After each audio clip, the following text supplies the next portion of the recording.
It's the Seth Williams Show with Mike Cheselka. And here's your host, Seth Williams and Mike Cheselka.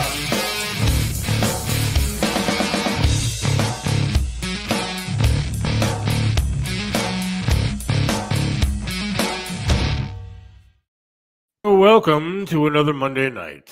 Good evening, Michael. How are you? I'm good, Seth. How are you?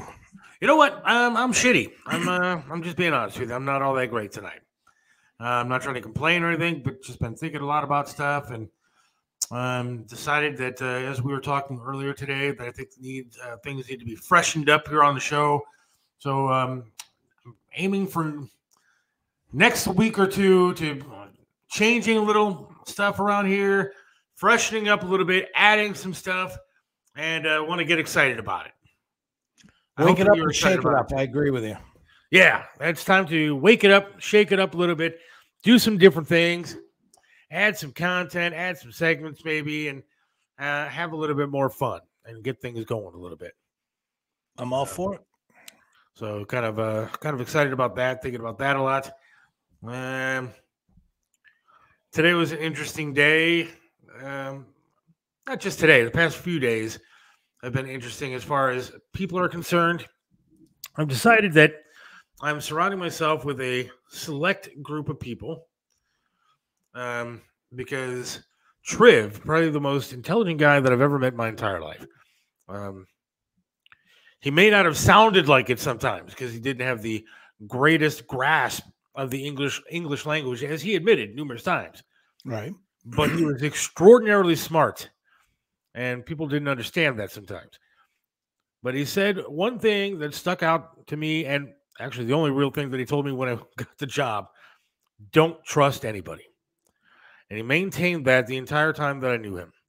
Don't trust anybody. And I've been kind of lax on that at times because I'm an emotional kind of guy. You're also loyal. I am. I'm an extraordinarily loyal person as well. And sometimes to a fault. And I've let that get in the way of my career, I think. And I sometimes let that get in the way of just being smart. And so I'm not going to do that anymore. I have to now think for myself, do for myself. And that's what I'm going to do. And how does that segue into what we're talking about with the show? I'm sure there's quite a lot of different things. Well, because I have a few too. It's kind of funny you mentioned that. I am feeling really good about the precipice we're at because as we took the show nationally and opened up the borders of everything that's going on, there is a whole world of stuff out there that needs, demands, and deserves our attention. And I think we have a responsibility to bring that perspective to everybody, yes, that the audience that we're trying to grow.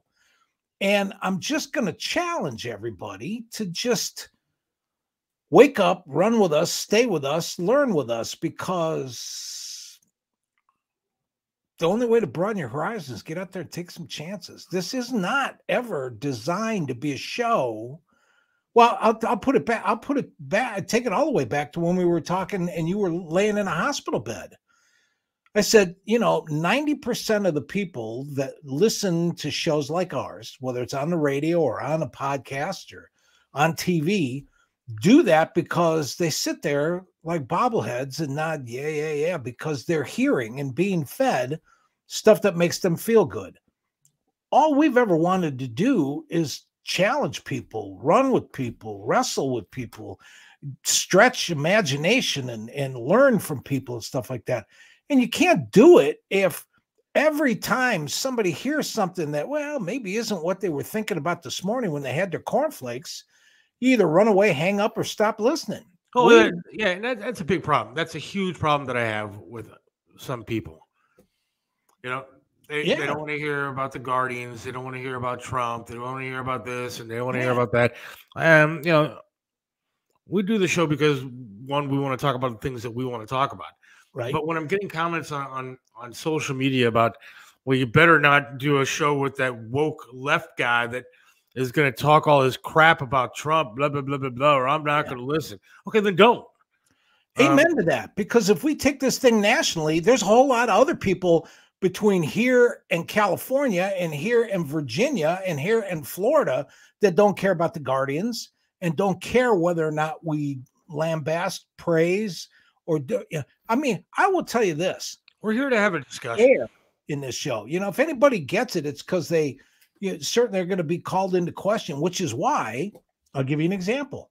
We are taking the high road with this show in not jumping in and using it as an excuse to throw sticks or stones or to get people upset over the fact that with what happened last week with the guy who I'm not supposed to mention without pissing people off. But we're taking the high road because we don't know anything yet. Bill of particulars aren't out. The case hasn't just started. And that, I think, puts us above all those people that are guessing and making stuff up and misleading people and getting people all worked up. We're not doing that. We're taking issues that we can talk about, like East Palestine, like what we're going to talk about on the show tonight, and not be afraid of doing anything, because if we're going to grow this show nationally, we got to go a little bit beyond the borders of Cuyahoga County. Gunner, I love you. Trust but verify. Ronald Reagan. Yeah. Hope you guys had a great Easter. Yes. Same to you, buddy. Yeah. I'm still full. Right. Trust but verify. That is true. That when it comes to people, that's what you have to do. Amen. Hope you had a great Easter too, Gunner.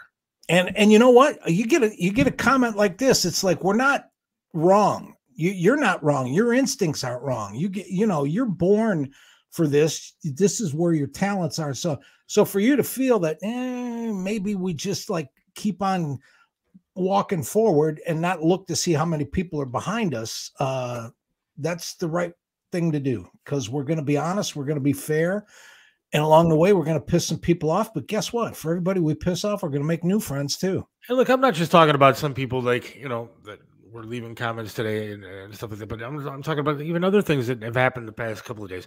I mean, I've reached out to people in this search to either find a new career or at least extend this one and go in a different direction with my job or whatever it is. And I've reached out to people that claim to be friends when Triv is around. I was their go-to guy. I was their guy that they went to because they needed to get to Triv. They wanted to talk to Triv. They wanted to relay a message to Triv, whatever it was. And so, all the time I got calls, morning, noon, and night. Hey, Seth. Oh, Seth, how you doing? Seth, let me get you this, Seth. Hey, tell Triv this. Now, all of a sudden, those people don't want to return phone calls. They treat me like I'm a dick. And that want to have nothing to do with me when I actually need something. Now, I'm not saying all people. There are some fantastic people out there. I've had a lot of help throughout this past year, and it's been coming up on a year since I was in the hospital.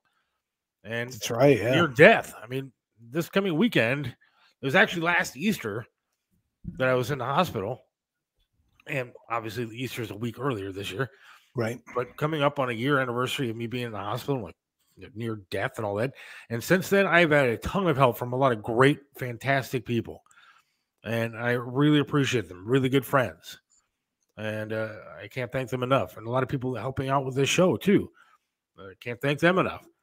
But there are people out there that really have disappointed me. And Chris Aiken, dude. You want to talk about a friend? Yeah. Chris Aiken is a guy that didn't have to even reach out to a guy like me. And he did. And I cherish our friendship, and I will forever. But there are people out there that you contact and you sit there and you say, well, wait a second. All the shit that I did for you for so many years, the help that I gave you when you needed it, and now you kind of like don't want to even acknowledge the fact that I exist. And that sucks.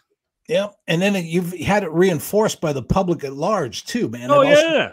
It goes back to like the rec center when you fell on the treadmill. And I remember being how disappointed I was. I got excited one morning because Mary Jo had found like 4 or 5 different articles, different ads where Amazon was looking for people that would work at home. And I thought to myself, oh my God, if Amazon needs help for as many people as they did and as busy as they are, and every one of those turned out to be BS too. You followed up on every one of those leads we gave you, and you didn't even get a call back, did you? No, not a one. So yeah, again, I'm not lumping all people into that category. Of course, I No. got some, again, great friends and people that have cared and helped me out throughout the past year, and especially people like yourself, Jim and Sandy, and many others.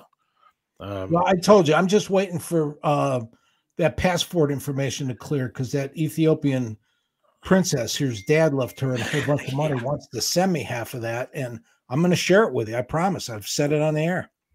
Yeah, but yeah, I guess it's just been one of those kind of past couple of days, and kind of you sometimes lose your faith in humanity, especially when you see everything that's going on in the country and the world, and you're sitting there going, "What the hell's going on?" I mean, I signed up for so many job sites. Now everything I get texts and calls from everybody known to man. Everything is a virus. My phone is infected with every disease known to man. But I don't know. Like today, another example of how people suck at times. Some people. Yeah, go ahead. I get a call just before the show. Right. Now, if you've seen Seinfeld, you'll know what I'm talking about. So I get a call. It says from somewhere in Florida. I answer it, and then somebody said, "Oh, blah blah blah, healthcare, blah, blah," and speaking with some sort of accent. And I said, "Excuse me, kind of busy right now." And I asked the person, like, again, got it from Seinfeld, "Can I have your home phone number?" And this guy all of a sudden gets real serious and goes, "What the F do you need my home phone number for?" I said, "Because I'd like to call you later tonight. You know, the same way that you're bothering me, I'll bother you tonight." Immediately, this turns from a conversation that I thought was going to be lighthearted, hey, into, he says to me, "F you, mother effer." I said, "Excuse me?"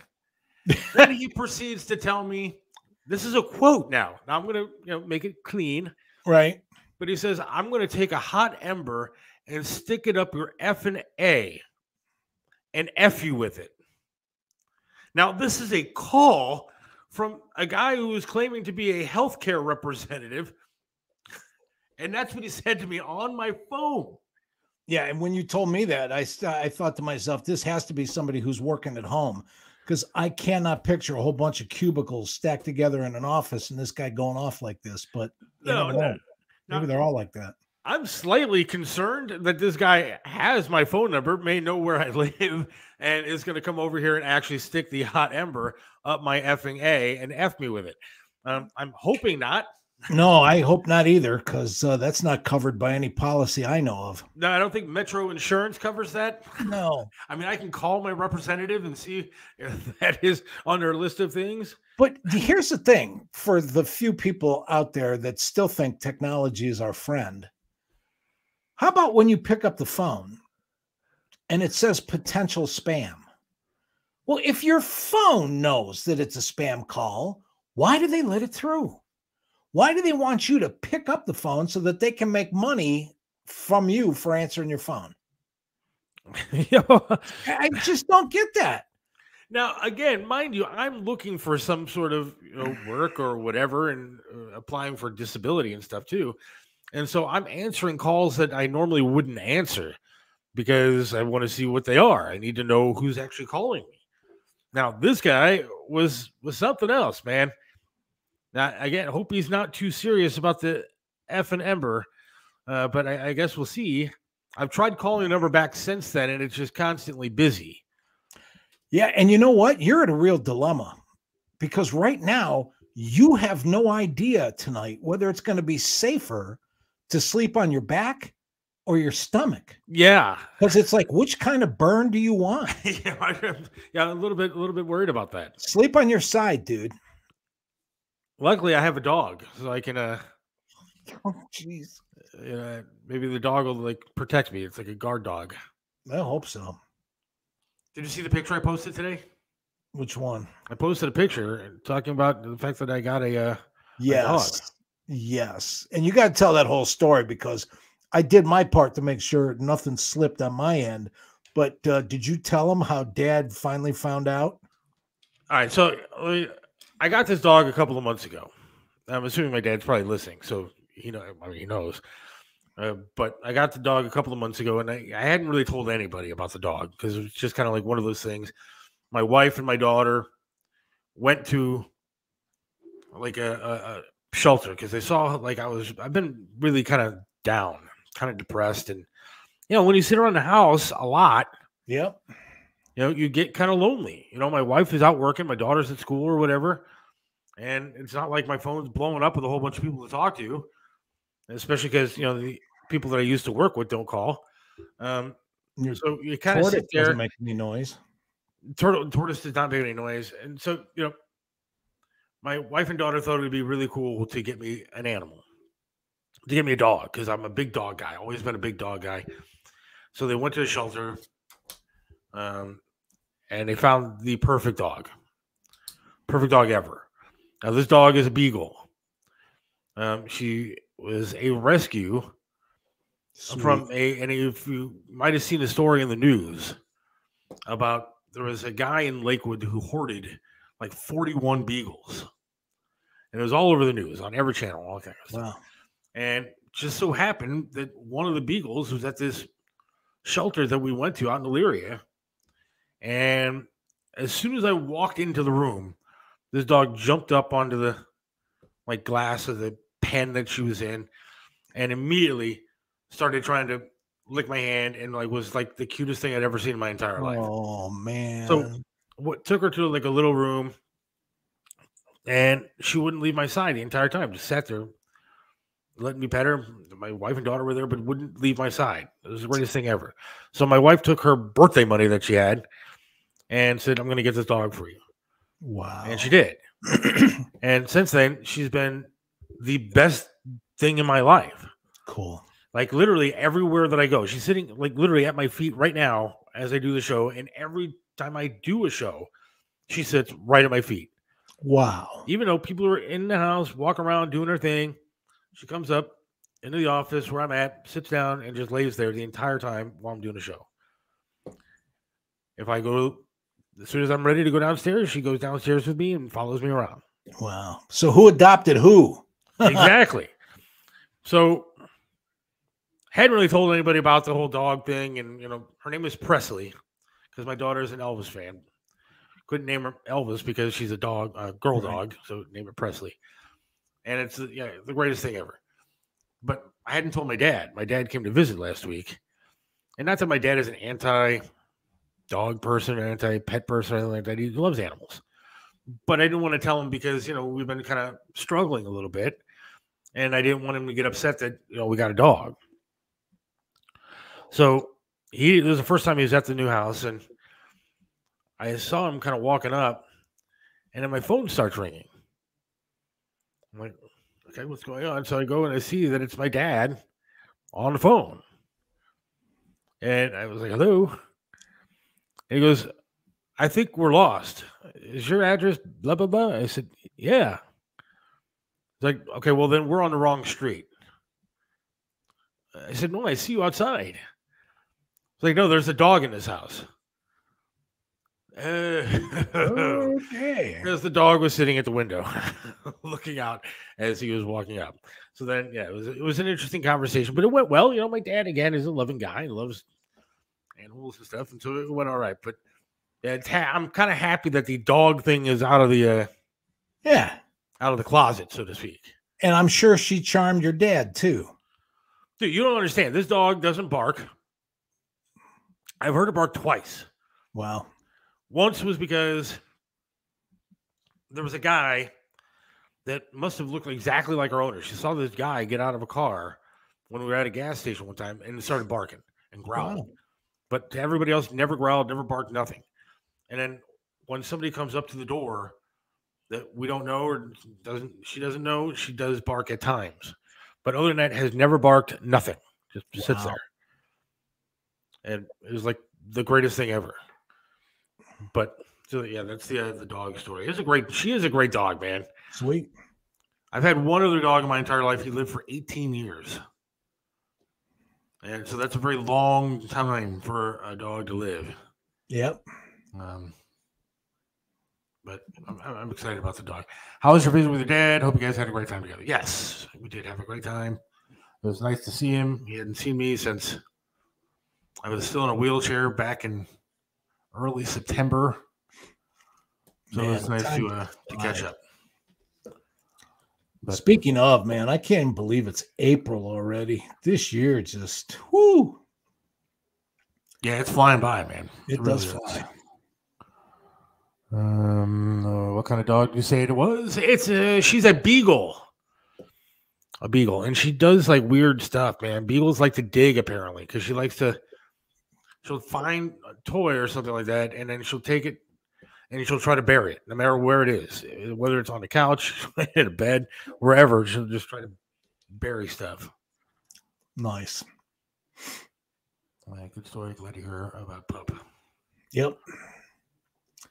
Everybody should have one, or a cat, or a bird. Just a little animal, man, really helps. Again, especially when you're literally stuck inside of a house because you can't drive anywhere yet. Yeah. For literally all day long. Yeah. It's nice to have some sort of a companion to walk around and enjoy time with. Well, I would tell you this, and you need to think about this big time. You finally decide and you finally get a way to do what you want to do and make some money and get a job. First of all, I hope it's because we're busy and on 5 days a week so that we can continue to do this at home. But if you find that you got to leave the house at 8 a.m. and you don't come home till 5 and your wife works and your daughter's in school, I think Presley's going to need a little puppy of her own. And everybody goes, oh, what am I going to do with two things? One, it's not that much more expensive. They don't eat that much more than that. But trust me, as loyal and friendly as that dog is, she's going to need a companion because you don't want her sitting in the window from 8 a.m. till 5 o'clock at night waiting for you to come home. Yeah, absolutely. So we'll see. Yeah. All right. A lot of stuff going on today, tonight, whatever you want to talk about tonight. We appreciate all the comments that are coming in, so keep those coming. Scott wants to know, how is Mary Jo, by the way? By the way, shoulder replacement takes some time, so I wish I could say it's all over and done with. It's not.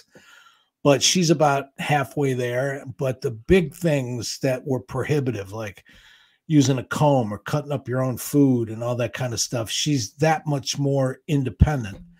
I will tell you, though, the worst part is, I used to have a built-in excuse to, give her a shower, wash her hair, take a bath with her. But she can do all that by herself now. So that's the only thing I miss. Yeah. But yeah, she's doing well. Thanks for asking.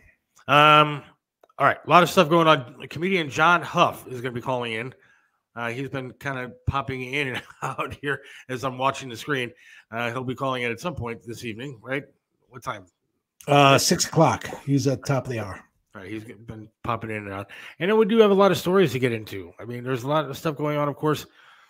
What should we get into first here? Of course, we got the Bud Light story that people want to talk about. A lot of people getting into that. We got some also this shooting today, though. We have to kind of get into that a little bit. Before we jump into that, are you going to do a break and come back? I can. Well, here's the thing, and maybe we can take just a minute or two and then go out with this. But I wanted to tip my hat this weekend to the Guardians and their home series, because I thought they did right, and I thought they did Cleveland proud, and I really got a tear in my eye watching at home, because it wasn't at the stadium. It must have been even more intense there. But hats off to the Guardians for being first class, and the tribute to John Adams was not only really deserved, but it was really well done. Yeah, what else is cool? I saw even in Oakland, some people there had a tribute to John Adams with a big banner and everything else. Yep. I think we're going to see a lot of that this year across the country. I hope I think that's cool. I think it's very cool. I know Peter Knabb is still traveling all over the world, seeing all these games, and he's having a good time. I'm sure we'll check in with him again, not tonight, but soon. I'm assuming the Guardians play tonight, right? Don't they? Yeah, it's the Yankees are in town for what tonight? Yeah, 6 o'clock tonight. So I don't know. 6 o'clock. What the hell are we doing? We're gonna end the show at 6. Yeah, well, we'll see. He's gonna be watching us. Yeah. Guardians. Yeah, 6:10 tonight. Who's pitching? With the new scheduling and stuff like that, I think we only play them 7 times. So I think that's once here and once there. So we'll see. Oh, interesting. All right. Do you want to take a quick break and we'll get into the shooting that happened today in Louisville? The news of the day after the commercials of the day. Sounds good. Hang on. Hey, it's Seth from Mario's Barbershop in Parma, 7526 Broadview Road in the Pleasant Valley Shopping Center right next to Big Lots. You got to check out Mario, man. Great guy, does a lot for charities, but can perform miracles with hair. He even made me look clean cut. Does my hair, does a great job. Love talking to the guy while I'm sitting there. It's a great place to go, local business. You gotta go to Mario's Barbershop in Parma. Mario's Barbershop in Parma, 7526 Broadview Road. Again, in Parma, Pleasant Valley Shopping Center, right next to Big Lots. Or give them a call, 216-520-1977. That's 216-520-1977. Mario's Barbershop in Parma. Trust Joe's Lakewood Computer at 14035 Madison in Lakewood. They have over 30 years of professional service handling laptop and desktop repair services, virus removal, and data migration, and much more. You can trust them with hardware updates to your computer's memory and hard drive. Call 216-651-3880. Whether you need a simple Windows install or you're interested in the latest computers for gaming, call Joe's Lakewood Computer at 216-651-3880. This is Tim Elkhorn, radio voice of the Cleveland Cavaliers, for attorney Will Spiegelberg. Will Spiegelberg is not only a name you know, he's someone you can trust as your attorney, no matter the circumstance. Will Spiegelberg is an attorney you can always count on. Will Spiegelberg is the attorney you should contact for all your legal work. When you need an attorney, call Will Spiegelberg at 216-233-4240. Attorney Will Spiegelberg, a great teammate. 216-233-4240.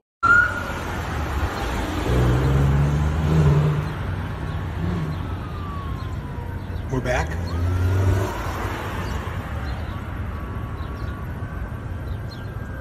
Approximately 8:30 this morning, Louisville Metro Safe received a report of shots fired and a possible active shooter at 333 East Main Street at the Old National Bank. Within 3 minutes of being dispatched, officers arrived on scene and encountered the suspect almost immediately, still firing gunshots. Officers exchanged gunshots with that suspect, and ultimately that suspect did die at the scene. We are trying to confirm if that suspect died of a self-inflicted gunshot wound or was killed by officers at this time. At least 2 officers were shot during this exchange of gunfire. One is currently in surgery at University of Louisville Hospital. At least 4 more victims were confirmed to be deceased inside the location, as well as 8 that are now currently being treated at the University Hospital. 2 are critical, one of those being the officer. I want to reiterate that there is no active threat. We believe this is a lone gunman involved in this that did have a connection to the bank. We're trying. All right, we're back. Not good stuff out there in Louisville. I think 9 people now were confirmed injured. That was a report from earlier today. 5 dead, including the gunman who did have a connection with the bank. I think we said it was a 23-year-old white male who worked there. Went in and started shooting. Took the officers 3 minutes to get there, and they did apparently kill the suspect. Now, once again, things go political. Hang on a second, Mike. Hang on. Nobody can hear you. There you are. You there? 139 times this year. What? A mass shooting and a mass shooting. Actually, I think it was 156 times this year we've had mass shootings. Wow. Now, let's clarify. A mass shooting is defined as 4 people or more. Yeah. 4 people or more is a mass shooting. Now, let me give you this stat, though. 4% of these mass shootings, 4% have come from long guns. ARs, whatever they are called, if you want to call them assault rifles, which is not what AR stands for. Right. But 4%. 96% have come from handguns. Right. Now, Rick, it wasn't the gun; it was the finger. Take away the fingers, makes as much sense. Now, here's the deal. I thought about this long and hard, especially after listening to the governor today, and the governor's a Democrat. Yeah. And so normally I would have something to say, but the guy made a lot of sense. Today is really not the day to get into the politics and the issues of things. Right. But that's what we do here on the show because that's what we're about. That's what the show is. We're not. So I don't care what gun you use, but if you want to have gun control, you want to have restrictions on guns, maybe that's what you do. But I want to see if they start, because again, 90%, 96% of these shootings are from handguns. I want to see the Army. I want to see the police. I want to see the Marines. I want to see them start going into these cities like Chicago, like Philadelphia, like Los Angeles, like New York, hell, even some parts of Cleveland, and just start going door to door and wiping these kids and these thugs off the streets who are out there shooting everybody. Take their guns, take them off the streets, put them in jail, and let's get rid of the criminals.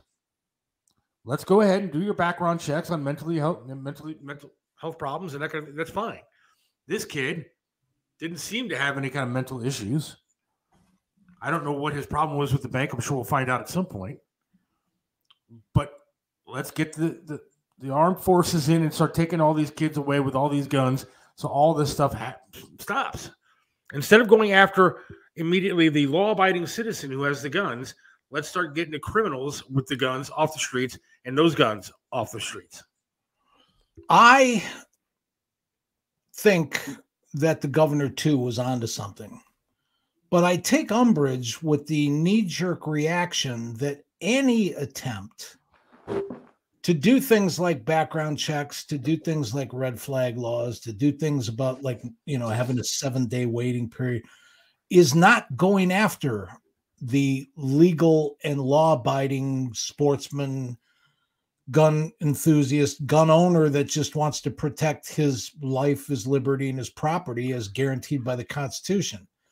I, too, only want to go after the people that have no business having guns. But if that means that before you can buy a gun, you have to pass a background check, then let's not be afraid of background checks.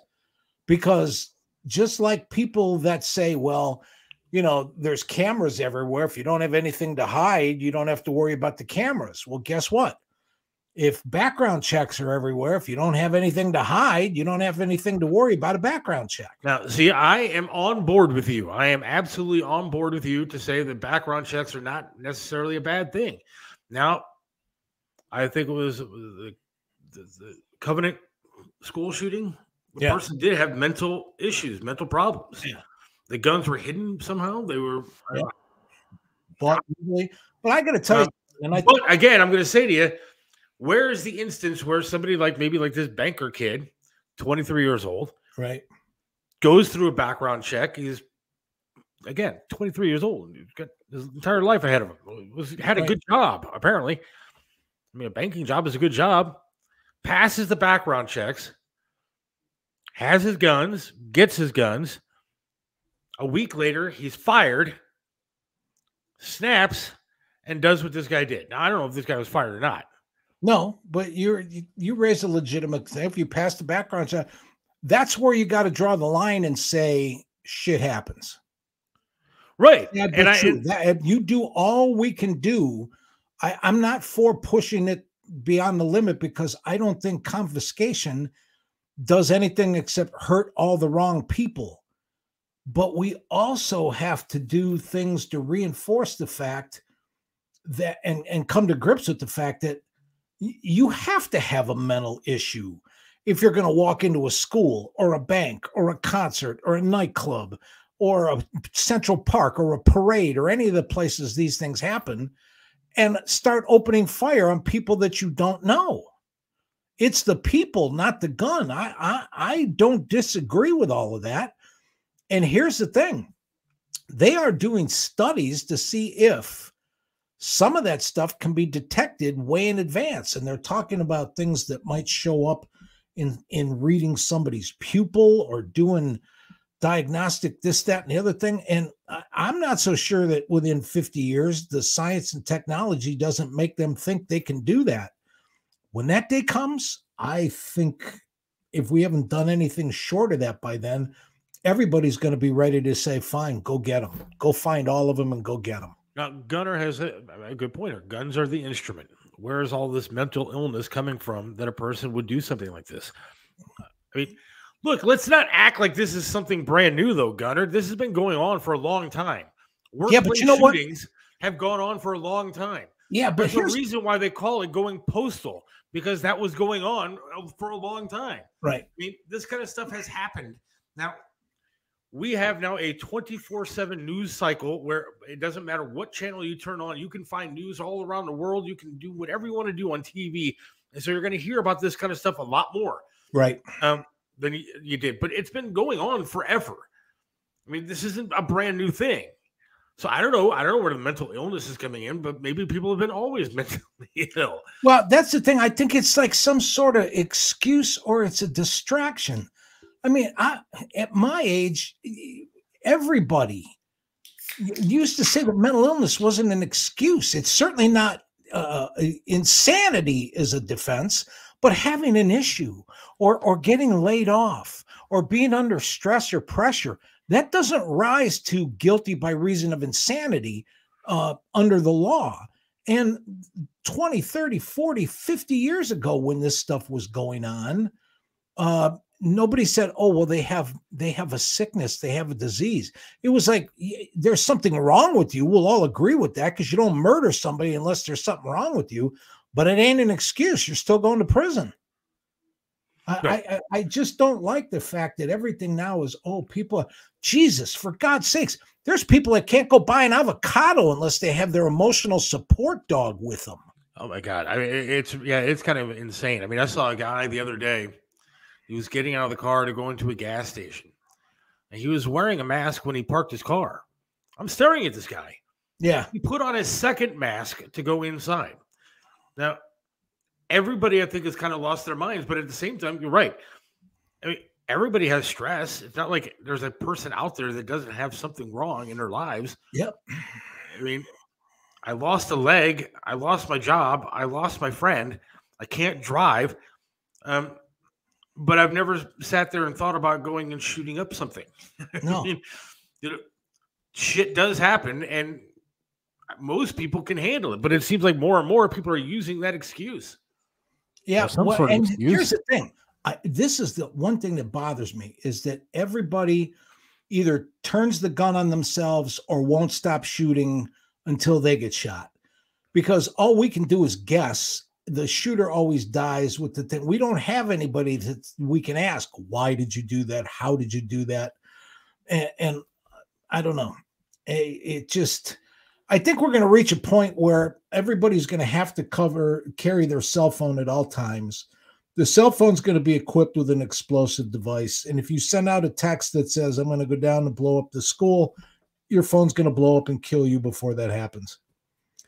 And yes, Great Britain has stabbing issues, but not anywhere near the rate that, 1 or 2 a year over there does not qualify as an epidemic. We talked about this somewhat last week, and I guess we can hit on it again, but I don't see how, and I even talked with my dad about this, but there is no way to take everybody's guns. There's no way to do that. There's no way to do it physically. You're not going to be able to do it. You're not going to be able to send, like I said, the Army and the Marines through the streets and just pick up people's guns and go door to door and take people's guns from them. You can't do it. It won't happen. No. You'll never get rid of all guns. But if you're going to make a start at that, you want to try to do that, start with the bad people and get those guns out of their hands. And start with the criminals off the street. I would say one other thing, though, too. Give the police a fighting chance. Those guns that you can buy all the parts on the internet and assemble them at home, they don't have a serial number, and they were never registered, and there's no way to track them, there's no way to trace them. That doesn't do law enforcement any good, and you don't need one of those to defend your house or kill a deer. No, you don't. So there's all kinds of crap on the internet you can get rid of. There should be regulations on stuff like that. You and I totally agree, I think, on that. I'm not against taking I'm against taking people's rights away, but I'm not against keeping people and especially our children safe. Yeah. So there should be regulations on what you can and can't do. Yeah. But short of taking away the Second Amendment, you can't do that. And you're not going to, again, go house to house taking people's guns away. But there should be some sort of regulation.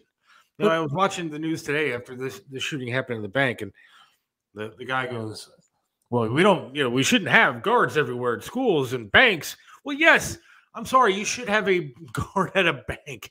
That's where money is. That's where people generally go if they want to rob and take money. My wife works at a bank, and I'm happy that they have a guard.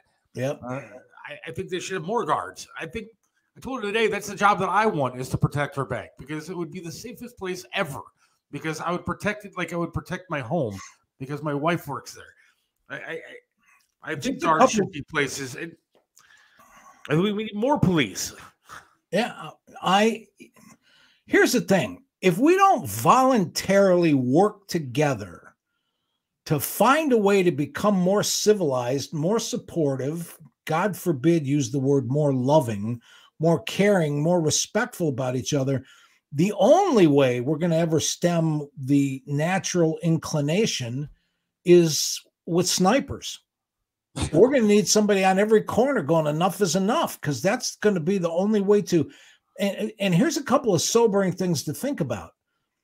If everybody in the Ukraine had a Second Amendment and those people were all armed to the teeth, those guns don't do you any good when somebody 300 miles away is constantly bombarding your city. You sit at home and you don't see or hear the missile coming. The fact that you got 16 guns in the house isn't going to protect you. But that's not why we're here either. It's just a commentary on saying that you can only feel so safe with all that unless everybody that has a gun is also a kinder and better neighbor and friend and so on and so forth. And then there's people that go, well, there's a pipe dream, dude, because the world. Yes, I just want to tell you that, and no offense. Yeah, no. I'm saying I threw that out there as a pipe dream because that's just the way it is. Just like the fact that it's also a pipe dream to think that just because you pass a reform or a law that means that you got to register or pass a background check doesn't mean we're coming after the good people's guns either. There are all kinds of sick, twisted people in this world, and they'll end up with something. I just don't think that, by the only thing that's different from when I was a kid is everybody that was my age when I was 5 and 6 and 7 years old wasn't playing a video game on a telephone or a laptop where they killed hundreds of thousands of people all day long. Yeah, I know 5-year-old kids playing things where they blow up spaceships and missiles and soldiers and monsters, and that's all they do is sit there with the joystick and kill shit. Yeah, but look, I don't blame video games or movies for people being weird with guns. I mean, like I played games all growing up, and I didn't want to shoot anybody. Yeah, but you were grown up by that time. No. I don't know about what happens to 18-year-olds now, because here's the thing. I wasn't grown up. I played video games when I was younger too. Yeah, but everybody wants to go out and make the news. They're not content to just like go upstairs in the attic and deal with their depression. Everybody wants to like have their 15 minutes and go out a hero. Again, no, you can't blame video games and movies for stuff like that. Again, we have to progress with time and progress with the different things that are going on. And we don't ban video games and movies now too. The problem is, Mike, is that your idea of, everybody's going to love each other and everybody's going to be okay. It's just not going to happen. People are so angry and so sad and so depressed and so this or so divided. And again, I talked about it earlier today, is that I had to go to a building today where I knew that somebody worked there that, again, I had talked to with Triv and knew Triv and was close to for a lot of years. I dealt with him through charities and stuff. I really was I thought a good friend. Yeah. When I stopped by this building, I couldn't get the guy to come out and just say hello to me. I couldn't get him to just answer my call. Wow. Now, people are just so rude and so fucked anymore that you're never going to bring people together. You're just not. When people are like that, when people talk behind your back, people do all kind of crappy things. Yeah. And there's a lot of good people out there too. But my point is, you're never going to get everybody to get together and sing songs and have a bonfire and hang out and decide on the next president together. You're never going to be able to do it. And so I don't know how you get rid of all these problems. I don't know how you get rid of gun violence. I don't know how you get rid of stabbing violence. I don't know how you get rid of anything, because nobody's ever happy. Nobody. Well, maybe the parents should be more involved. There you go. That was my next one. I mean, when I'm saying, I wasn't talking about banning everything, because the legislature and the government certainly isn't the answer. But I swear to God, man, if you do not have the time or the disposition or the dedication or the willingness to be a good parent, pull out. Yeah, I will say this. I am proud of one thing the other day. I'll just toss this in there since Natalie brought it up. My daughter last week received 2 awards. Now, they were giving out awards for a lot of different things. Achievement, which is more academic stuff. But my daughter got 2 out of the 4 awards they were giving away. One was for engagement, and the other one was for character. And the fact that my daughter got those 2 awards, including the character award, made me so happy, because my daughter is a good person. Yep. And if there were more parents out there teaching their kids how to be good people, and these kids weren't crappy little snots running around, then maybe the mental health thing would go down, and maybe the gun violence would go down. Maybe if parents were more involved, that would be a good thing. And because family. What happens when Trev always said you got to get the family back together. Yeah. But even, when somebody does something like this, and then they go interview the parents, and the parents go, well, we had no idea they were building a bomb in their basement or in their living or in their room. And the people go, why? And they go, well, it's their room. I'm sorry, folks. You may want to respect your kids' rights to private, but it's your house. It may be their room, but it's your house. Make sure there's nothing going on in there either. And I don't know. Maybe if the kids don't know how to be accountable for their actions, stuff like that, that's not innate. That's not in your DNA. That is a learned behavior. You have to be responsible. You have to be caring. You have to set that example. And I don't know. For some reason, these types of games, for some reason, affect certain people differently, and they go do these horrible things. Okay, again, I don't know what kind of society we're going to live in when we start banning everything. We're going to ban video games. It's not a matter of banning, Seth, but my point what do you want to do? If you already have ratings on the games. All right, but listen, if you got a little weird 12, 13, 14-year-old that 16 hours a day sits in the corner all by himself, and that's all he wants to do is play Dungeons and Dragons, get him a counselor. Don't just wait and go, why? If your kid is weird, admit it. And if your kid's really weird, don't be afraid to hit it. Well, amen to that. But again, you don't blame the video games for that. You don't blame movies for being too violent. You blame the parents for not watching what their kids are doing. Yeah, because there's 99 out of 100 kids that can play those games, and there's nothing wrong with it. But listen, you don't. Well, we had no idea little Johnny was weird. Well, talk to him. Find out. Ask him, are you weird or not? And just don't be weird yourself, and set the example of weirdness in your house. As you know, there is violence and sex and everything else in the Bible. All right. This stuff has been around for a very long time.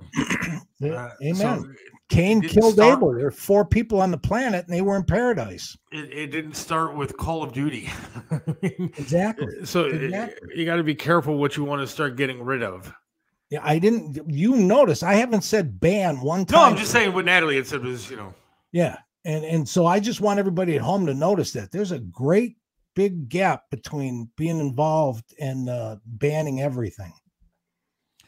For us in the country, we don't worry about missiles. We worry about the leftovers from cities that want to do harm. And yes, we use rifles for our food. Yes, not ARs, but they want to take baby steps for disarming us.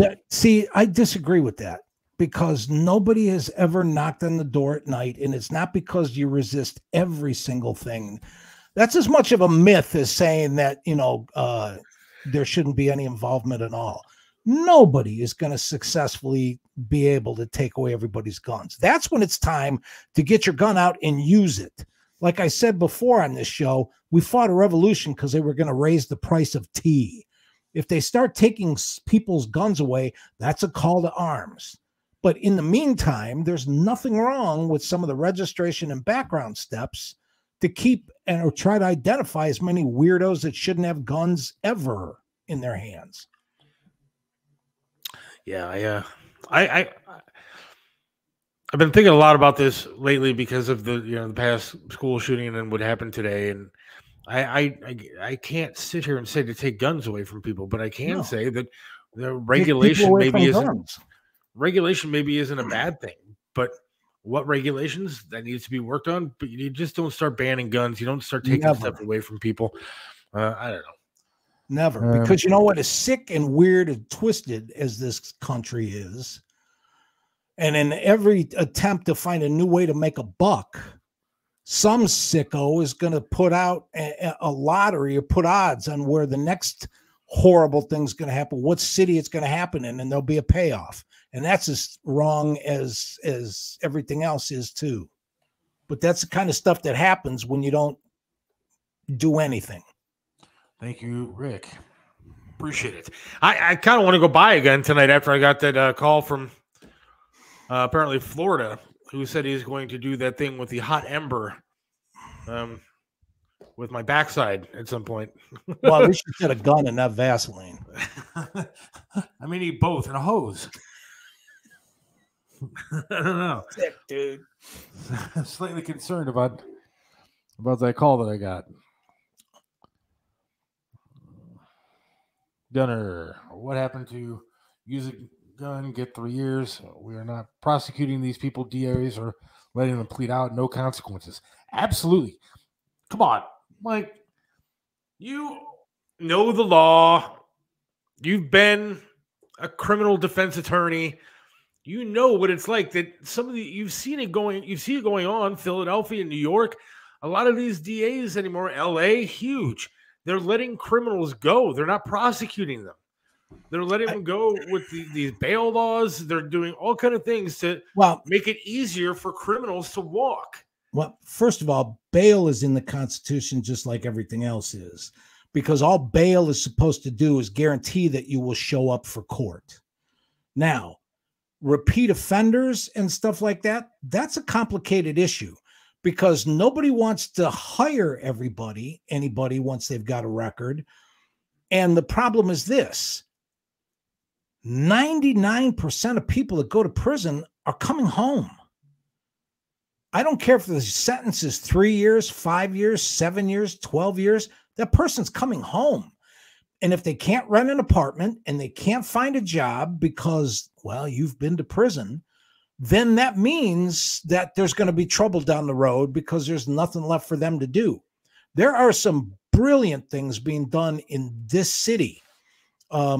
Check out Brandon Krastowski. Check out the work that he's done to do rehabilitation and to teach guys cooking and how to get a job afterwards and stuff like that, and welcome people back into society. And you might lessen the blow of that a little, but second, third, fourth time offenders, those prison sentences should get progressively longer, because at that point in time, it's not just an illness and it's not an excuse.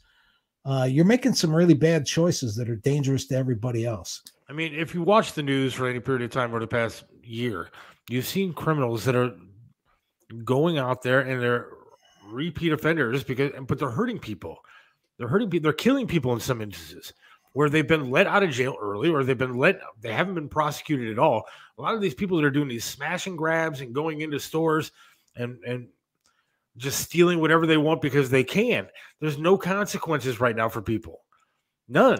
And that's really, really scary. Yeah, I agree. I mean, there may not be enough prisons. Maybe we need more prisons. I don't know, but when they set laws in California, they can steal up to this much before you're going to get in trouble. Hell, I want to go do it. Yeah, I got a shopping list of stuff for Christmas that I'd love to get working on. I will tell you this. This country leads the entire world in the percentage of people that are incarcerated. What's wrong with it? Percentage of people that get sent to prison. So I got to tell you something. Maybe it's worth taking a look at how we spend our time, what we teach our kids, what passes for just, the freedom to be as ignorant as you want to be, and what the consequences for that are. You don't have this problem in Finland. You don't have this problem in Sweden. You don't have that. And you know what? Maybe that's a topic for another show. Maybe that's something that everybody within the sound of our voice should do a little bit of research on and have an opinion about and contribute to the discussion, because I don't think the answer is building more prisons. And it's certainly not, I don't disagree with the gang problem, and but the other problem we're facing, Seth, and I'm open to answers and suggestions for this. The problem's getting younger and younger and younger and younger. Those three people, all the last heinous crimes, the last half a dozen of them that I followed on the news in Florida and Texas, are 12, 13, 14-year-old kids. Yeah. There's somebody in Cleveland, 13 years old, and police in a car chase injured a dozen people and killed somebody. And the kid crawled out of the car. He was 12, 13. That's parents, man. That's, and here's the other thing too. You got to put that, like Triv said, that whole family back together, because that's way too much to expect when mom's got to work 10, 12 hours to feed her kids. I mean, I saw a video not that long ago of must have been like a 6 or 7-year-old kid who was on camera. Yeah. Saying F the police. Yeah. I mean, that's a taught philosophy. I mean, somebody taught that kid what to say. There is a real big problem. I think a real big problem does have to do a lot with the family. I do too. And, I hate to say it, but it has to do with, it has an awful lot to do with kids having kids. I don't know if you're equipped to be a parent when you're 15, 16, 17. No, don't. I don't think a lot of the people that are in their 30s are equipped at this point to have children. But then the other thing is too, and I'm going to say this out of that, there are some people that find themselves in that circumstance that rise to the occasion, that are hardworking, that are doing all they can, that are raising good kids, and then turn around and their kids raise good kids. It's a commitment. It's a decision that you make on an individual basis to be a better person. I will take everybody's taunts and jeers and laughter, but you, in your heart of hearts, have to know that finding a way to make it easier for people to learn or have consequences for not being a better person is a hell of a lot easier than dealing with funerals and mass shootings and the kind of tragedies that are only going to get worse. Yeah. All right, we got comedian Jon Huff apparently coming on at 6 o'clock tonight, so in a few short minutes. So let's take a quick break. Let's get the new rock moment in for the hour, and then we'll take a break, and we'll be right back. See you.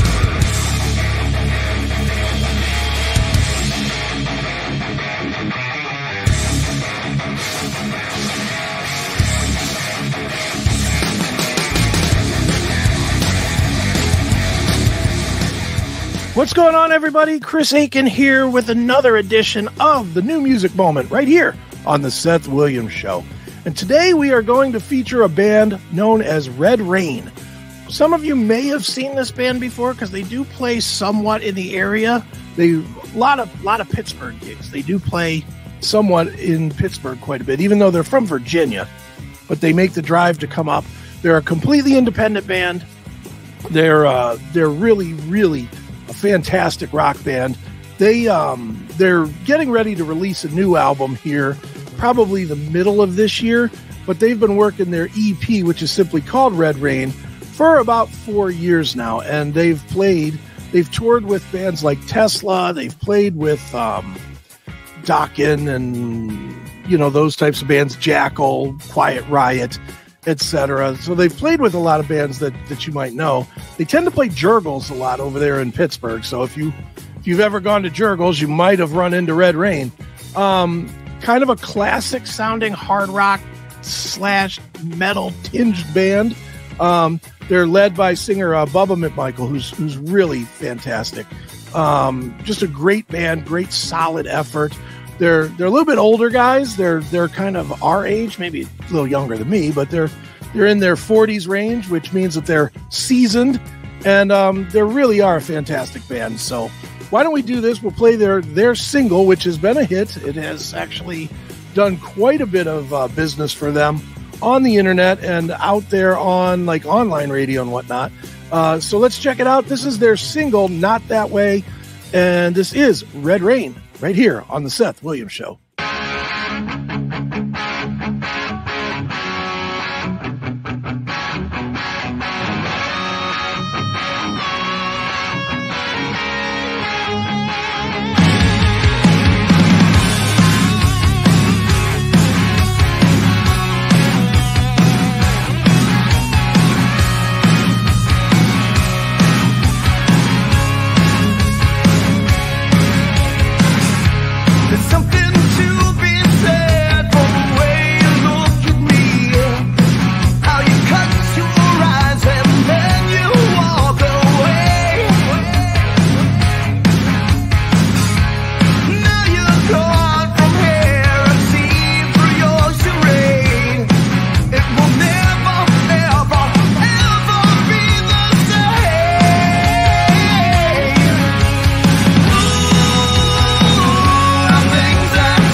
Kicked ass, didn't it, you guys? Yeah, it did. That, of course, Red Rain, Not That Way. That is their biggest single to date. Like I said, they have a brand new release that's coming out. It's being done by all pros. I believe it's being produced by David Ivory, who does Hailstorm and bands like that. So it's not these guys are not rookies by any stretch of the imagination, and their music kicks ass. So check these guys out. Go online, redrainmusic.com is the website if you want to check them out. And, of course, go to the streaming platforms. They are out there to be listened to if you want to hear more. So Red Rain are the band. Check them out, redrainmusic.com. And that's going to do it for this episode of The New Music Moment here on the Seth Williams Show. Make sure you check me out, chrisaiken.net for Chris Aiken Presents, which airs Mondays live, 8 p.m. to 10 p.m., or during the week if you just want to get the clips, the on demand, it's all there, chrisaiken.net. And for the Seth Williams Show, this has been the New Music Minute, and I have been Chris Aiken. And you know what, folks? Promise, I will be again next week. See ya!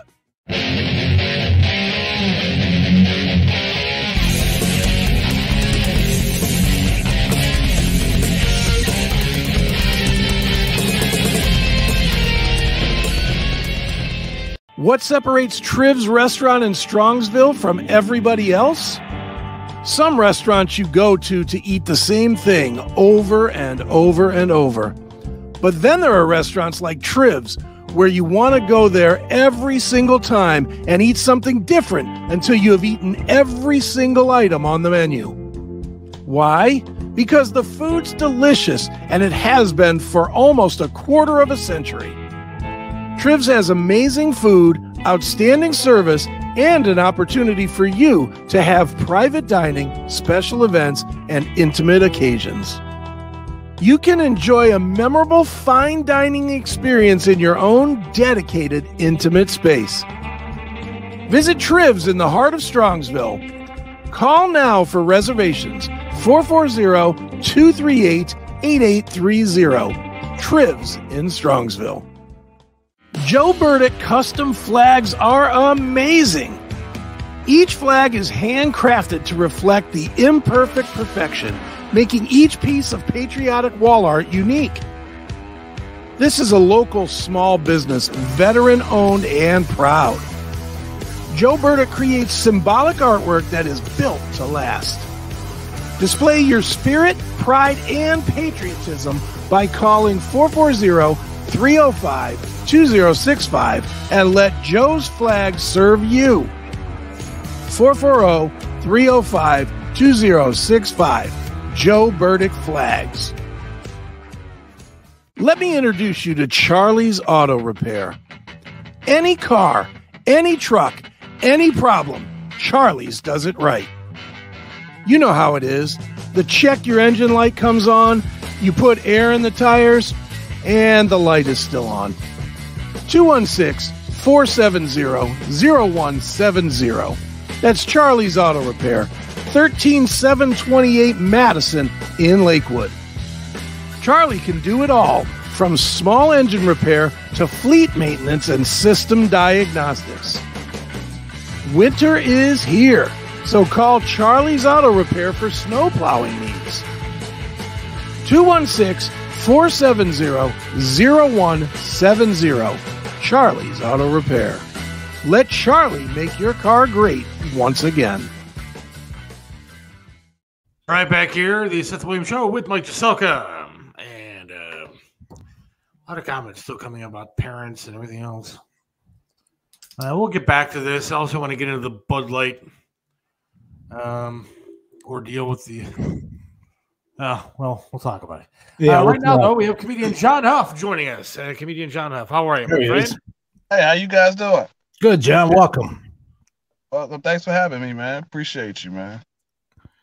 Well, it's no-brainer as far as I'm concerned because as I posted earlier today on Facebook, we had that situation down in East Palestine, and because this is Ohio, Ohio people do what Ohio people do, and a bunch of us have decided to forego a performance fee and put on a show to raise some money for the people down there. You certainly are one of the stars of that event, and you deserve not only for people to meet you, get to know you, but in our own special way, say thanks for what you're doing.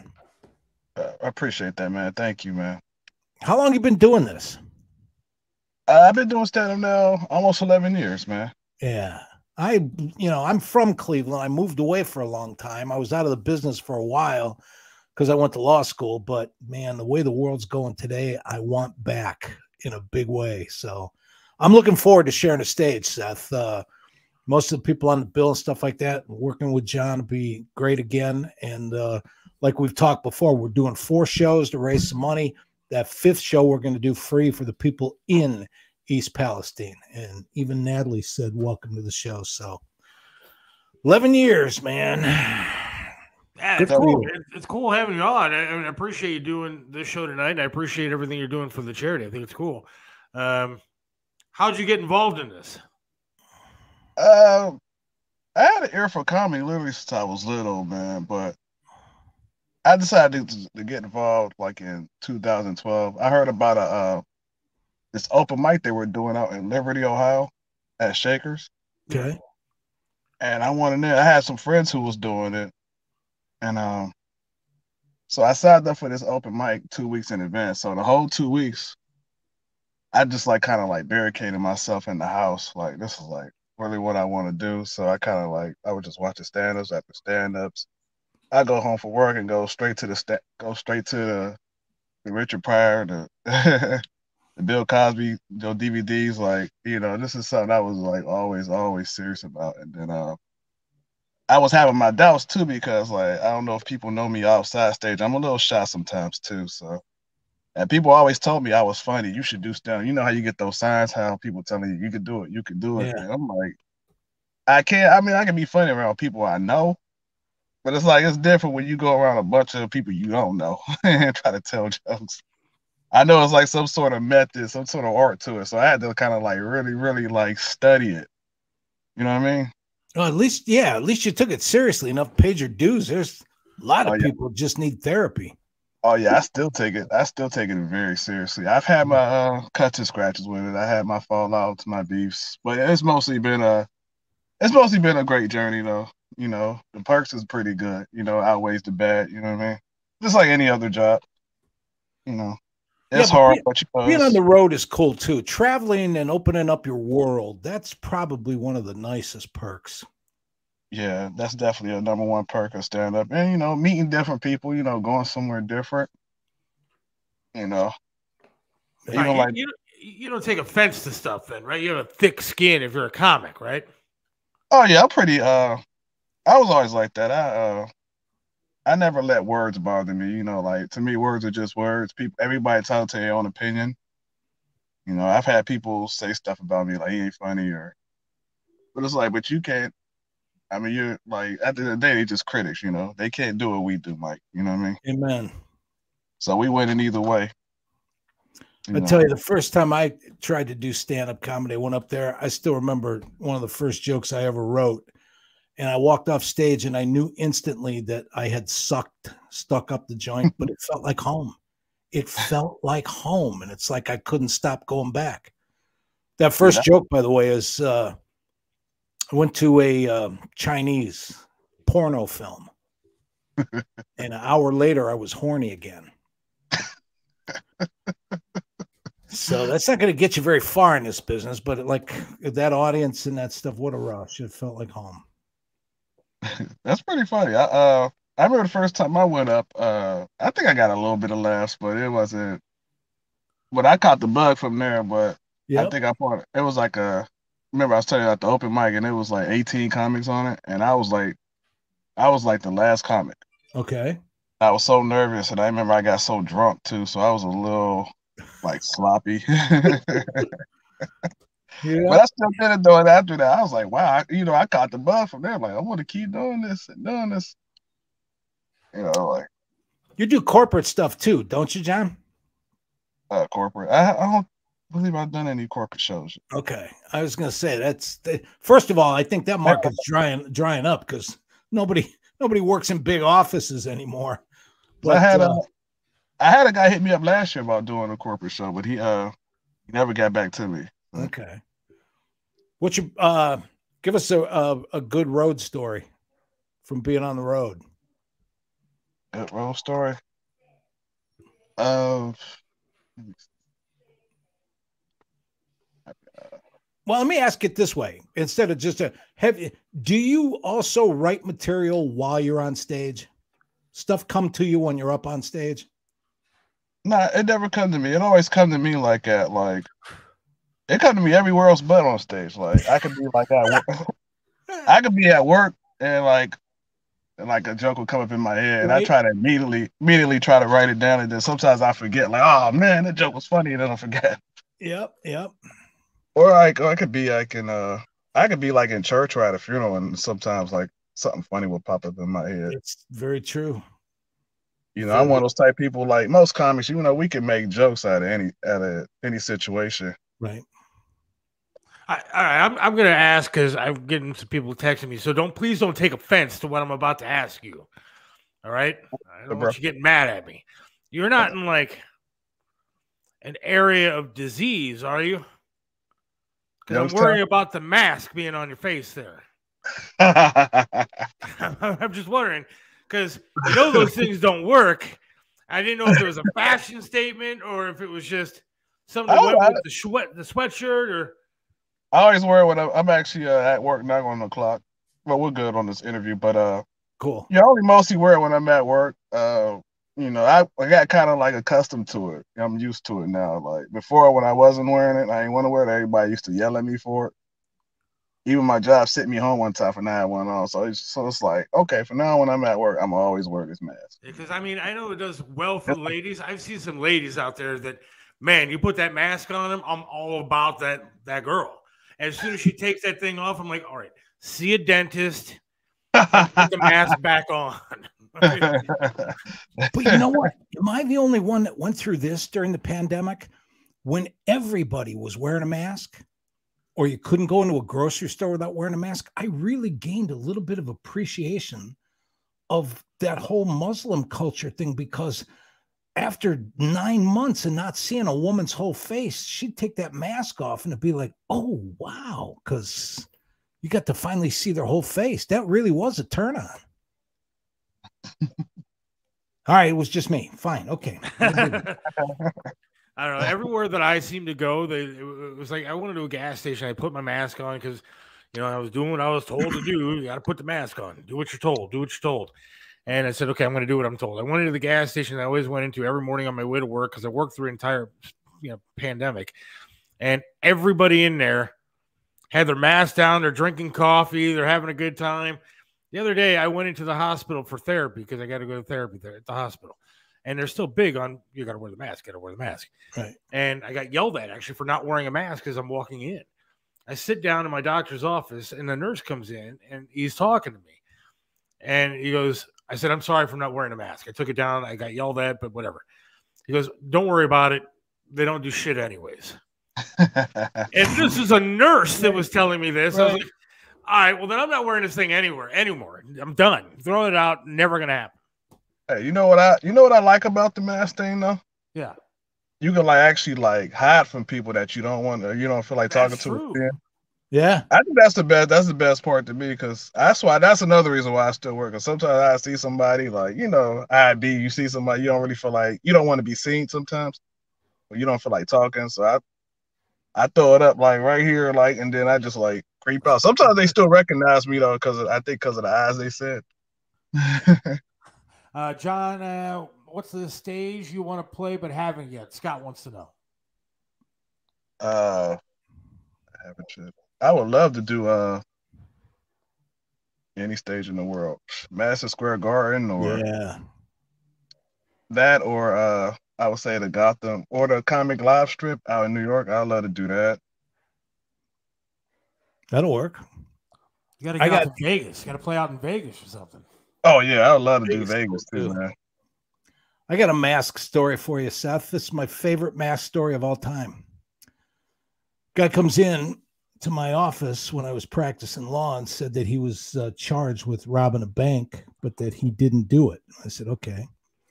Next day, I got the discovery, the evidence from the prosecutor, and there's a video. The camera was right behind the teller, the bank teller, shooting over her shoulder. Right.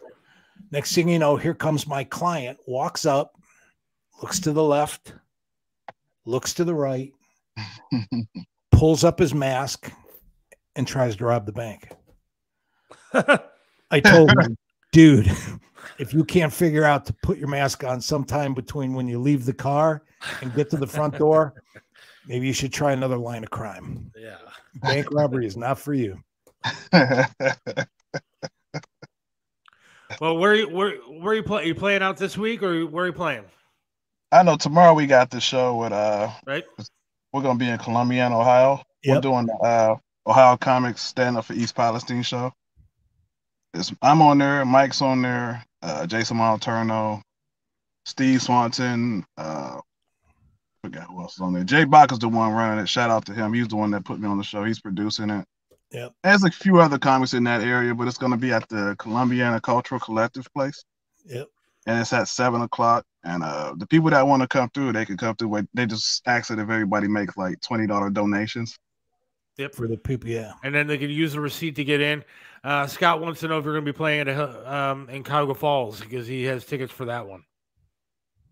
Yes.